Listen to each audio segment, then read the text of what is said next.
offense? Schematically, they're very well coached. First off, they get lined up, and all schemes are good. It comes down to personnel, and they have very, very good personnel. But schematically, they mix up the coverages, they mix up the fronts, and they know what they're doing. They know how to get to their adjustments, and he can kind of see what formation you're in and make his calls. He does a nice job of that. Very well coached, but again, usually it comes down to personnel, and they have very good personnel. It starts up front, very, very good defensive line. Linebackers are active. Corners are all conference players, and the safeties are very good as well. So I think it fits them well in what they do, and it'll be a big challenge for our offense. Pat Murphy, 24/7 Sports. Ryan, we saw a little bit of practice yesterday. It looked like Luke, as you told us earlier in the week, was doing some stuff at guard. Yeah. How much have you guys tinkered with things, or do you guys kind of have what you think you'll do Saturday set on the offensive line? Yeah, we're pretty much set going into practice today. So we have last day in pads. We'll take the pads off on Thursday. I felt like practice yesterday was excellent. I thought we had a bunch of energy in practice. Guys were competing. It's a combination of good on good and also against scouts. There was just good energy at practice yesterday, being outside, and we'll do that again today. And I think coming off of today's practice, last opportunity in pads this week, we'll get a feel for exactly what that rotation is going to look like. There's been some good positive mojo up there. Guys are getting after it. I feel like we got a good plan on what we want to get done this week. But let's take a look at the film here tonight, figure out where that's at, and then we'll attack tomorrow. Stephen Means, Cleveland.com.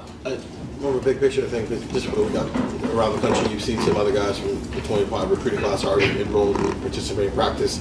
Are there guys you're expecting as you try to make this run here to join you guys in practicing, whether it's now or getting out to bowl sites? Yeah, so we've talked. Guys need to finish their high school career first, and then move on from there. But classes start here the first week of January. So based on how things go, we've talked to those guys about that opportunity, and some of them have to make a decision whether they want to play in all-star games or not. But for those who are enrolling at mid-year, based on how these next few games shake out, we're going to have an opportunity to have these guys here, and that's been the plan all along, to have them practice with us all the way to the 20th. And just to follow, is Eric still with you guys now that he's in the portal? Right now he's not. He's not, yeah. Whitney Harding, WCMH. Hey Ryan, on that snippet that we saw. But just so you know, that was his decision. Yeah, just so you know that. Yeah. That snippet of practice we saw yesterday, you were with the offensive line, very active, very vocal. Considering what that group's going through, that makes sense. What has this week been like for you, being more involved with them and being a part of that group? Well, want them to play with great confidence in this game, and whenever you feel like there's something that needs addressed, you got to make sure you're on it. And I feel like they've had a good week of practice, and their confidence is building, and I want to be a part of that. I'll be a part of that again today. Justin's worked hard this week, and those guys have as well. But it comes down to the leadership of Donovan and Josh, and then it goes from Carson, and then obviously to the guards. But I think it also helps having Will, encouraging these guys with leadership.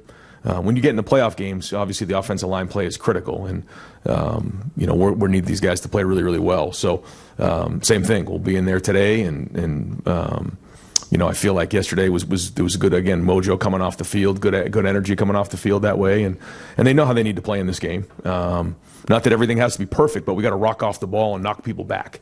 They have a good front, and so might we swing and miss every once in a while? Okay, but we're not going to swing and miss by not being aggressive. We're going to be aggressive. We're going to go after these guys and making sure that we're moving back the line of scrimmage. And we got to make sure we do that again today in practice, and then use the time leading up to the game to get their body and mind right to go play the game. Has it been fun for you to be a part of that energy? It's just part of coaching. You bounce around from different group and different room, and ultimately it's the jobs of the coaches to get them ready to go play really, really hard and do their job. But yeah, bouncing from room to room to help these guys understand what their job is in this game plan, and that's it. And I think we've done a good job of focusing on that, which is doing your job in this game plan, and just making sure that we're coaching the team and the players are playing, and that we keep the main thing. Far right, Spencer Holbrook, Letterman Row. Yeah, the running backs. What have you seen from them running behind this offensive line that you guys have been tinkering with that it makes you think that you guys are going to be able to do some damage? Well, I think it's important for them to have their best game this year in this game, both Travion and Quinshawn.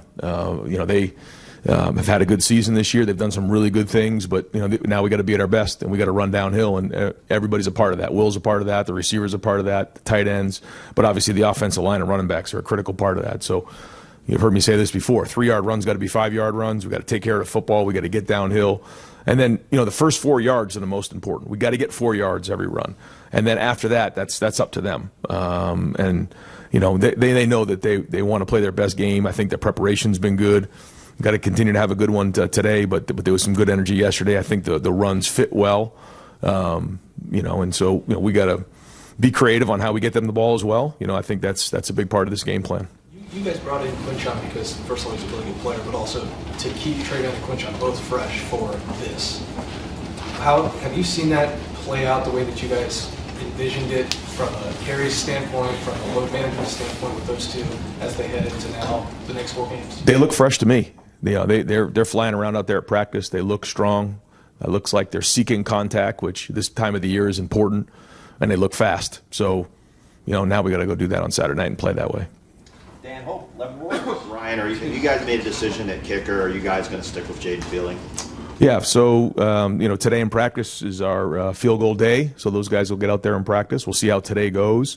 We'll see how the rest of the week goes, and then, we'll make a decision at the end of the week how we want to enter the game. Not that that's any different than any other week, but we'll certainly be taking a hard look how it goes today.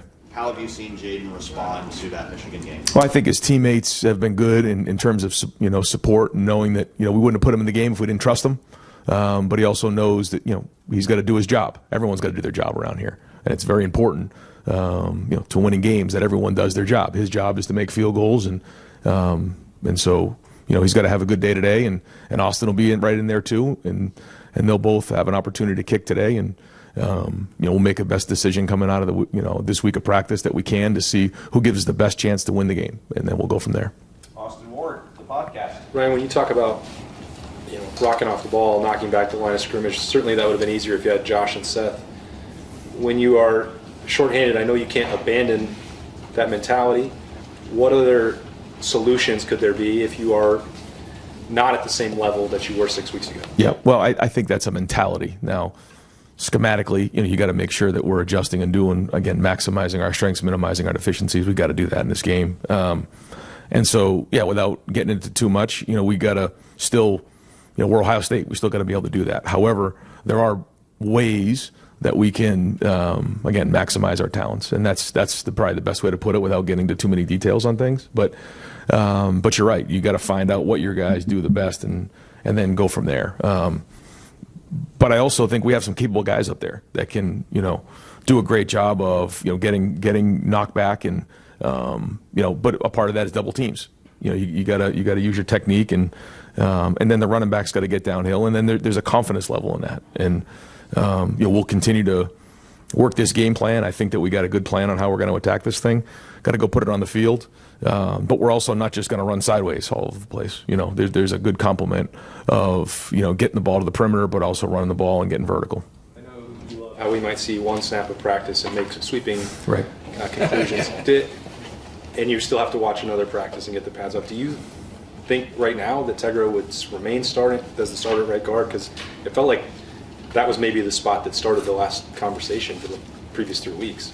I think it's a good point. I think you're going to see Austin kind of going back and forth. I think, Luke has been at left here, left guard during these last couple weeks of practice. Tegra stayed at right. And that's kind of, Austin will be the swingman because he's done both. And so I think you're going to see a rotation at both spots. Joey Kaufman, Columbus Dispatch. Ryan, the last game you had where you guys had a touchdown on your opening drive was Oregon, and I know you talked about in the past you don't script those series, they didn't come from buckets of plays, but is there anything you can do to maybe try to manufacture more points out of the gate, because you talked about it, sort of building confidence, especially important this week? Yeah, well, we always want to start every game fast. Ultimately, it comes down to playing 4 quarters. So that doesn't change anything. But it's all about execution, and we have to make sure that we're putting our guys in the best position to be successful and practicing it that way. And so once we move the ball into that red zone, we got to finish in this game in the red zone, and that's a big part of it, as coming off the last game. And so that's been an emphasis, and getting some confidence early in the game certainly would go a long way. Jeremy Birmingham, podcast. Ryan, I'm not sure if you want to talk about it. You guys just announced the signing of Philip Daniels in the transfer portal. As far as him individually, what do you think makes him a good fit for the potential spot on the offensive line? But in a bigger picture, has your portal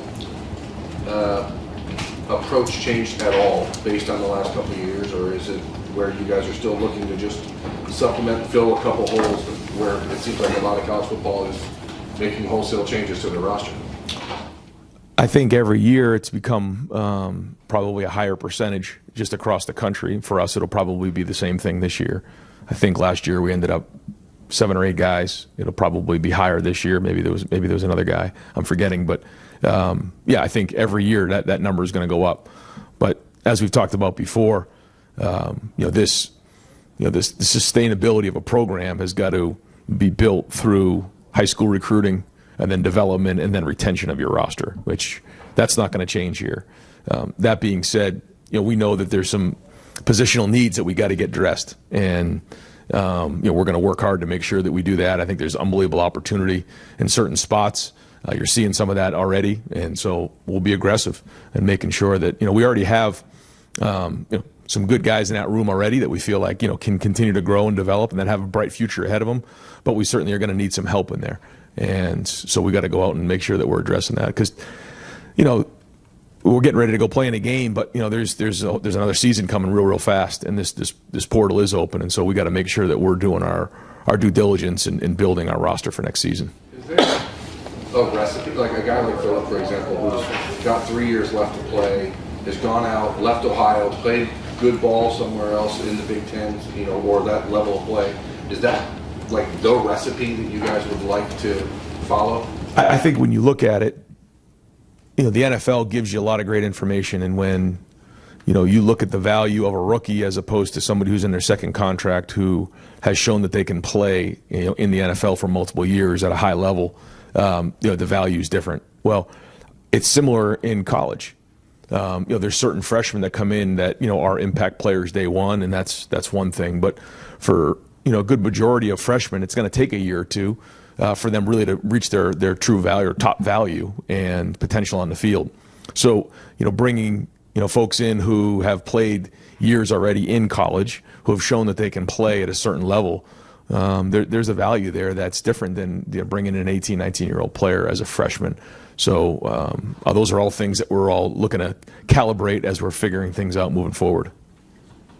Dylan Davis, Delaware Gazette. Just to clarify on Luke Montgomery, so you talked about Austin being that swing guy. If we combine the start potentially, if things go well today, is he going to start at left guard in this game? We really haven't talked about probably the starter yet, but they're going to roll and see how today goes, and then we'll kind of decide who's going to end up taking the first snap. You mentioned that Luke's been close to pushing for playing time and getting on the field. Was there anything that he's done that, like, all of a sudden, like recently, he made another jump to get onto the field, or is this more about just trying something to find your? I think it's been a steady increase over time, and now he's got to go put it on the field. Cameron Teague Robinson, The Athletic. Ryan, when you look at Tennessee's tempo and the way they kind of spread out defense with how wide they go, how much of a benefit is it to have 2 guys at safety like Caleb and Wayne who can prevent their shots on the play action, but also kind of make consistent and keep things accurate? Yeah, and that's what they're trying to do. They're trying to create space there, and having veteran guys who understand how teams are trying to attack them, but they're also going to have to tackle very, very well in space. Not just them, but the corners. They're going to challenge you there. They're going to try to get the ball with perimeter screens and different things to the outside, and then also the linebackers. But ultimately, it's going to come down to our front. Our front's got to win up front. Our front has to win the gaps. They've got to do a good job of knocking back the line of scrimmage, getting off of blocks, and then we got to tackle really well. Their running back is an excellent player. He makes a lot of guys miss. He breaks a lot of tackles. So we got to be sure we're all running to the football, and that's one of the things about it being spread out. That is a challenge, but also the tempo part of it. And so they're counting on us not doing that. So we've got to do a good job of that. It's been a huge emphasis this week.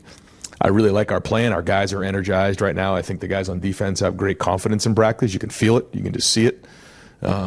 So, again, focus today is just an unbelievable Wednesday practice. A lot of third down, a lot of red zone, a lot of situational things, which we know will be very important in this game. And then we polish it up on Thursday, Friday, and go.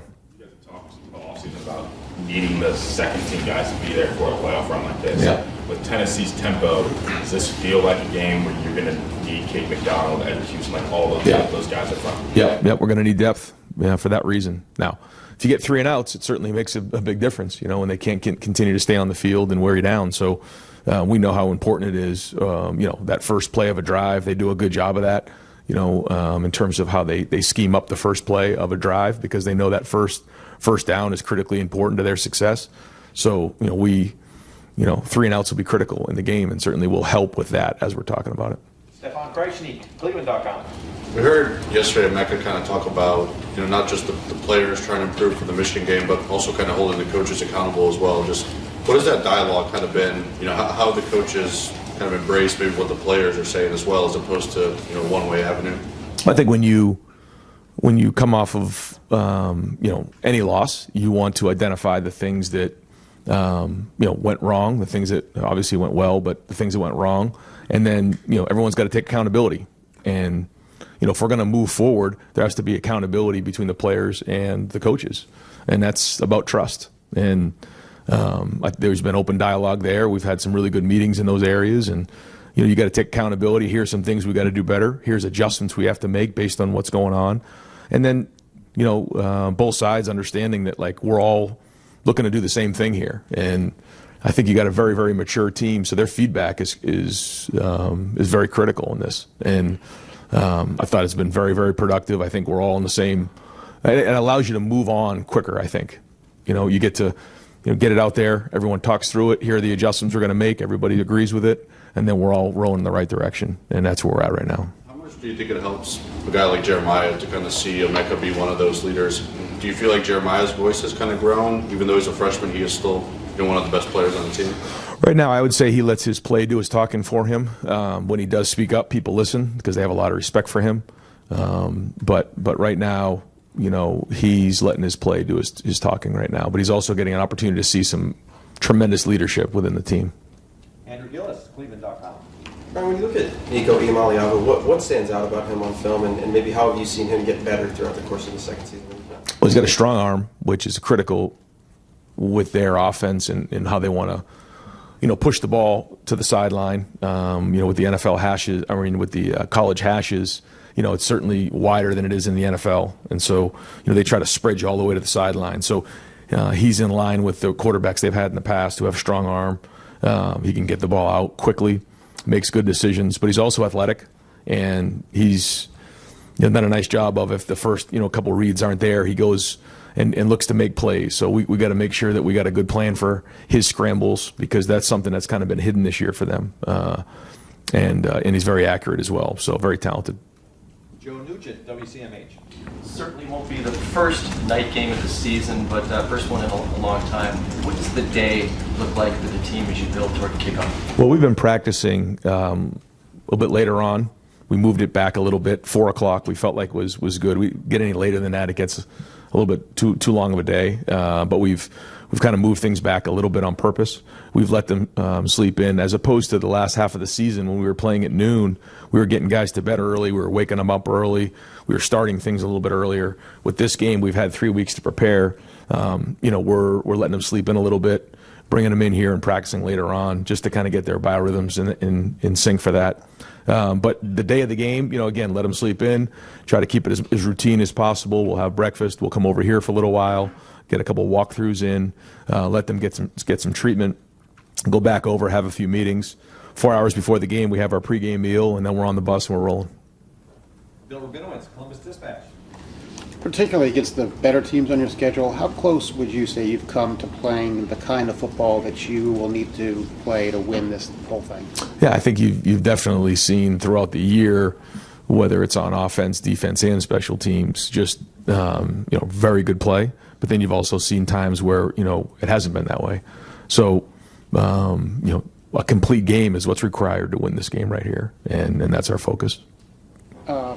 Yeah, I mean, for extended periods, you've had that in games. Penn State obviously played with Indiana, but not for 60 minutes against the better teams. Is that a fair assessment? Well, I think we've played some good teams this year. We've had 3 top 5 opponents, and we've gone obviously toe to toe with everybody and won 2 of them, and came up short obviously at Oregon. But there's they have good players too, and they've made plays, but. We know what our capability is, and we want to make sure that we're playing our best game on defense, our best game on offense, and obviously taking care of the football. And then obviously on special teams, you've seen us, really make a major impact in the second half of the season in special teams. So we have the capability to do that. I think you've seen that in some of those games as well. Go ahead, Bill. I'm sorry. It's been 3 weeks. It'll be 3 weeks since the last game. How long has it felt? I think as we get closer to this game, guys want to get back on the field now. You can feel it. There's just an edginess to them. They want to get back out and play this game, coaches included. It hasn't felt as long as a bowl practice, where it's been a month or so leading up to it. So I think it's a good lead up. I think we're in a good place right now, and guys are excited, and want to get this thing rolling, and we got a big month ahead of us. Tim May, Letterman Row. Oh, thank you very much. Ryan, you played in some big games as a college quarterback and stuff. What would be your encouragement or whatever last minute kind of talk with Will Howard be about in a game of this magnitude, where you got to be on point, but you also got to play free to a certain extent, right? I mean, what would you tell him? I guess I try to tell this to all the players, not just quarterbacks. But when you're playing in big games, you don't. Whether maybe it's a defensive lineman, or you don't sit up all night thinking about making that big sack or making that big throw. You really focus on going as hard as you possibly can, and those plays will happen because you've worked so hard. You're going to fall back to the level of your training, and your instincts will take over in those moments. I think sometimes when we try to play out a game or predetermine what's going to happen, you can get yourself a little bit sideways.